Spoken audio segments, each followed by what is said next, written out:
ക്യാൻസറിനെതിരെ പൊരുതാനായി Calicut city service സഹകരണ ബാങ്കും MVR cancer സെന്ററും സംയുക്തമായി അവതരിപ്പിക്കുന്ന ക്യാൻസർ ചികിത്സാ സഹായ പദ്ധതിയാണ് മാസ് കെയർ.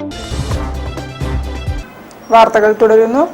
ശ്രീ വളയനാട് ക്ഷേത്രത്തിലെ ഈ വർഷത്തെ ഉത്സവത്തിന് ജനുവരി 28-ന് തുടക്കമാകും. പ്രത്യേക പൂജാകർമ്മങ്ങൾക്കും താന്ത്രിക ചടങ്ങുകൾക്കും ശേഷം ജനുവരി 4-ന് ആറാട്ട് നടക്കും. 5-ന് തളി ക്ഷേത്രത്തിലേക്ക് നാന്തകം തിരിച്ച് എഴുന്നള്ളിക്കുന്നതോടെ ഈ വർഷത്തെ ഉത്സവ പരിപാടികൾ സമാപിക്കും.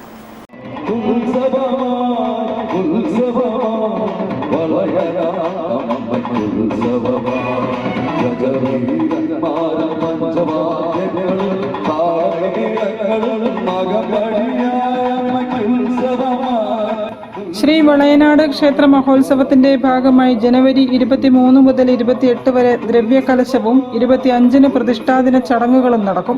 26-ന് മഹാദേവന് വിശേഷ കലശാഭിഷേകം നടത്തും. ഭഗവതിക്ക് തത്വകലശം 27-നാണ്. 27-ന് രാവിലെ മുതൽ കലവറ നിറയ്ക്കൽ ചടങ്ങുകൾ ആരംഭിക്കും. 28-ന് ഭഗവതിക്ക് ബ്രഹ്മകലശം നടത്തും. വൈകിട്ട് 5 മണിക്ക് അവകാശികളും ഭക്തജനങ്ങളും കൊടി സമർപ്പിക്കും. 7:45-ന് തന്ത്രി ചേന്നാസ് ശങ്കരനാരായണൻ നമ്പൂതിരിപ്പാട് സാമൂതിരി രാജയിൽ നിന്നും കൂറയും പവിത്രവും സ്വീകരിച്ച് ആചാരവരണം നടത്തി ഉത്സവം കൊടിയേറ്റും. രാത്രി 8 മണിക്ക് നടക്കുന്ന സാംസ്കാരിക സമ്മേളനം മേയർ ഒ സദാശിവൻ ഉദ്ഘാടനം ചെയ്യും. തുടർന്നുള്ള ഉത്സവ ദിവസങ്ങളിൽ വിവിധ വേദികളിലായി സാംസ്കാരിക പരിപാടികൾ, ക്ഷേത്രസന്നിധിയിൽ ക്ഷേത്രകലകൾ, താളവാദ്യ കച്ചേരികൾ, നൃത്തനൃത്യങ്ങൾ, ഗാനമേള എന്നിവ അരങ്ങേറും. അന്ന് 29-ാം തീയതി മുതൽ എല്ലാ വർഷവും നടത്തുന്ന പ്രകാരം തന്നെ അന്നദാനത്തിനുള്ള വിപുലമായ സജ്ജീകരണങ്ങൾ ക്ഷേത്രം ഒരുക്കിയിട്ടുണ്ട്. ഫെബ്രുവരി 3-ന് അവകാശികൾ കുട, വാൾ എന്നിവ സമർപ്പിക്കും.